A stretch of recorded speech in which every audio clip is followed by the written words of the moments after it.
Hello all, இந்த வீடியோவில் என்ன பார்க்க போகிறோன்னா ஷார்ட்டனோட ஃப்ளிப் நோட்டை வந்து எப்படி யூஸ் பண்ணுறதுன்னு ஒரு சில வந்து டவுட் கேட்டிருந்தாங்க. அதுக்காக ஒரு சின்ன எக்ஸ்ப்ளனேஷன். இந்த நோட்டு வந்து என்னோட நோட் தான். நான் ப்ராக்டிஸ் பண்ண போகும்போது யூஸ் பண்ண ஒரு நோட்டு. நான் எல்லா நோட்டையுமே பத்திரமா வச்சுருக்கேன்.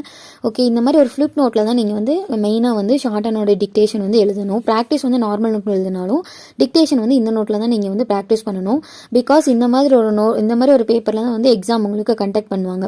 ஓகே, இது எப்படி யூஸ் பண்ணுறதுன்னா ஃபஸ்ட்டு இந்த மாதிரி ஒரு ஃப்ளிப் நோட் இருக்குல்லையா, அதை ஃப்ளிப் பண்ண உடனே ஃபர்ஸ்ட் பேஜ் இருக்கு இல்லையா, இதில் வந்து நீங்கள் டிக்டேஷன் எழுதிட்டணும். லோயர் அப்படின்னா இதோட முடிஞ்சிடும். ஓகேங்களா, கொஞ்சம் கேப்ஸ் வந்து இருக்கும்.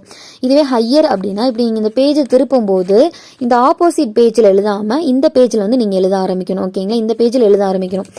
அதே மாதிரி நடுவில் வந்து சென்டரில் ஒரு கோடு வந்து நீங்கள் கண்டிப்பாக போடணும். பிகாஸ் இங்கேருந்து இந்த லைன் போயிட்டு செகண்ட் லைனுக்கு வர்றதுக்குள்ள நம்மளுக்கு கொஞ்சம் டைம் வேஸ்ட் ஆகும். ஸோ அந்த டைம் டைம் மேனேஜ்மெண்ட்டுக்காக தான் இந்த நடுவில் வந்து கோடு போடுறோம். ஓகேங்களா, இந்த பேஜ் எழுதி முடித்தோடனே இந்த பேஜில் நீங்கள் எழுத ஆரம்பிக்கணும். ஓகேங்களா, ஸோ ஒரு 2 to 3 பேஜஸ்க்கு வந்துட்டு நீங்கள் வந்து கோடு போட்டு வச்சுக்கணும். ஓகேங்களா, அண்ட் தென் இப்போ நீங்கள் இந்த ஆப்போசிட்டில் இருக்க பக்கம் வந்து வேஸ்ட் ஆகும் அப்படின்னு நினைக்கலாம். ஸோ அதுக்கு வந்து என்ன பண்ணணும்னா நோட் இப்படி ஆப்போசிட் டைரக்ஷனில் திருப்பி நீங்கள் எழுத ஆரம்பிச்சிங்கன்னா ஆப்போசிட் பக்கம் வந்து எல்லாமே எம்டியாக தான் இருக்கும். ஸோ அந்த பேஜில் நீங்கள் வந்து ஃபாலோ பண்ண ஆரம்பிக்கலாம்.